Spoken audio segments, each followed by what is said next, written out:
Hello friends. पिछले video में हमने बात की थी ऑनिंग सेंटेंस की और इससे पहले हमने पढ़े थे बीइंग सेंटेंस। तो आज हम पढ़ेंगे डूइंग सेंटेंस। तो यह दो प्रकार के होते हैं। There are two types of doing sentence. First one is active voice and second one is passive voice. तो हम आगे पढ़ेंगे active voice. Active in the sense act होना। जिन वाक्यों में सब्जेक्ट के द्वारा कोई कार्य को किया जाए उनको हम एक्टिव वॉइस कहते हैं, यानी कि क्रिया प्रधान टेंस। हम एक्टिव वॉइस को भी 3 भागों में बांट सकते हैं। We can divided in 3 parts to it. First one is present tense, second one is past tense and third one is future tense. तो हम आगे प्रेजेंट टेंस के बारे में पढ़ेंगे। इन टेंस में वर्तमान की गतिविधियां यानी कि एक्टिविटी को दर्शाया जाता है। There are 4 types of present tense. First one is present simple tense. Second one is present continuous tense. Third one is present perfect tense. And last one is present perfect continuous tense. तो आज हम सबसे पहले बात करेंगे present simple tense की। इस tense में वर्तमान समय की गतिविधियों को दर्शाया जाता है, जो साथ ही साथ प्रेजेंट की जो सिंपल आदतें होती हैं उनको भी वर्णित किया जाता है। पहचान। सामान्यतः हिंदी वाक्यों के अंत में ता है, ती है, ते है लगे रहते हैं। यह केवल हमें समझने के लिए है, यह इसका प्रॉपर रूल नहीं है। अब हम बात करेंगे इसके फॉर्मूले की।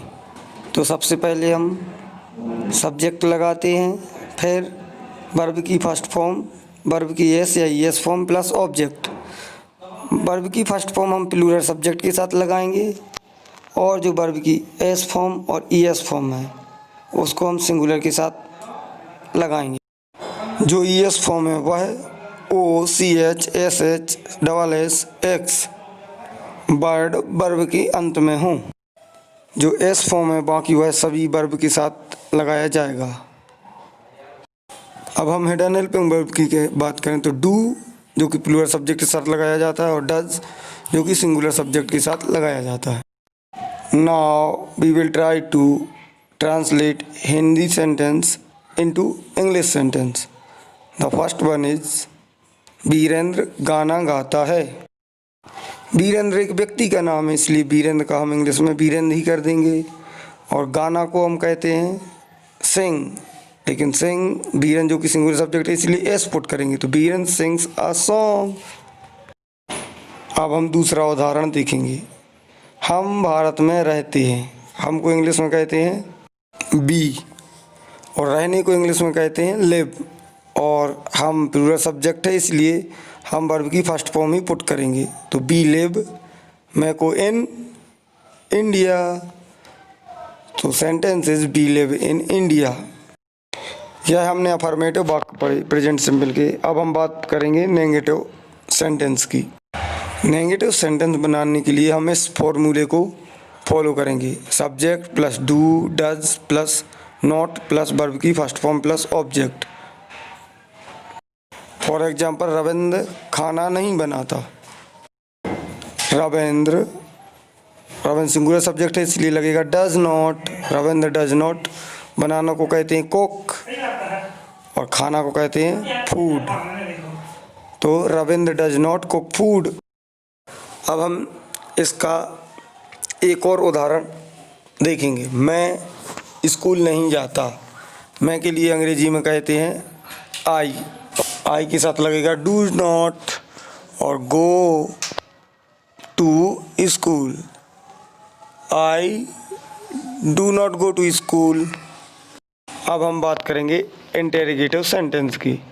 तो जब हम इंटेरोगेटिव सेंटेंस बनाते हैं तो हेल्पिंग वर्ब को हम सब्जेक्ट के पहले लगा देते हैं। इसका फॉर्मूला रहता है do does plus subject plus verb की first form plus object. First example है, क्या वे घूमने जाते हैं। तो क्या के लिए ये प्लूरल सब्जेक्ट इसलिए डू लगेगा, और बे के लिए दे, घूमने के लिए कहते हैं walk. Sentences do they walk and second sentences क्या वह सोचता है।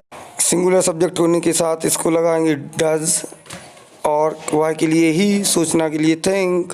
तो सेंटेंसेस डू ही थिंक। यदि दोस्तों वीडियो अच्छा लगा हो तो लाइक कीजिए, शेयर कीजिए और हमारे चैनल को सब्सक्राइब कीजिए। Thank you.